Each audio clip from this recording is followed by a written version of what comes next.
Hi, next part in the teardown of the big Sperry autopilot. The yaw coupler, or no, it's a yaw computer. I did already remove the screw to save some time, and I did just notice, even if it is made in France, it is imperial screws. So just remove the old nasty sticky tape. I have sticky fingers now. So, what do we have?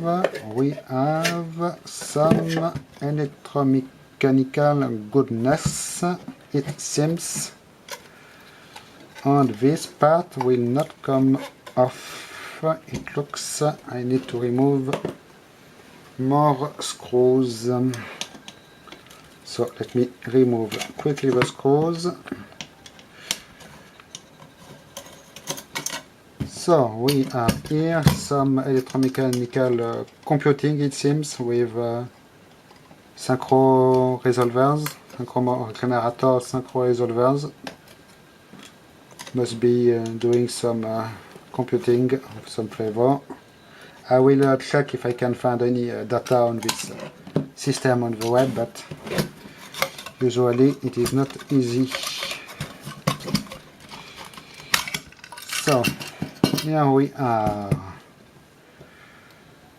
So we can see this big mechanical assembly. It is probably just a gear, a set of gears connecting together the different parts. We have more relays here.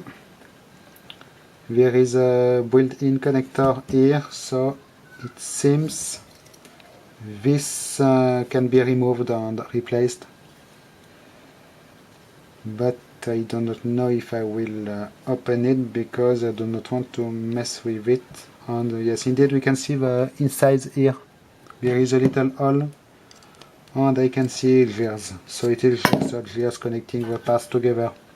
This may be a electromechanical clutch, probably. So what do we have? We have something synchro. Pitch synchro maybe. Or clutch synchro, it is UTCH, but I cannot see the first letter. And we can see it is a two parts device. Here we have a Weston motor. And here we have probably a synchro transformer or synchro resolver.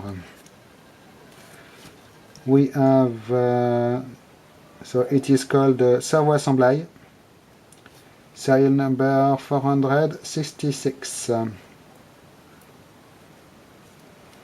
So what do we have else? In fact, not much. We have two modules here, power supply and instrumentation or inst something servo amplifier.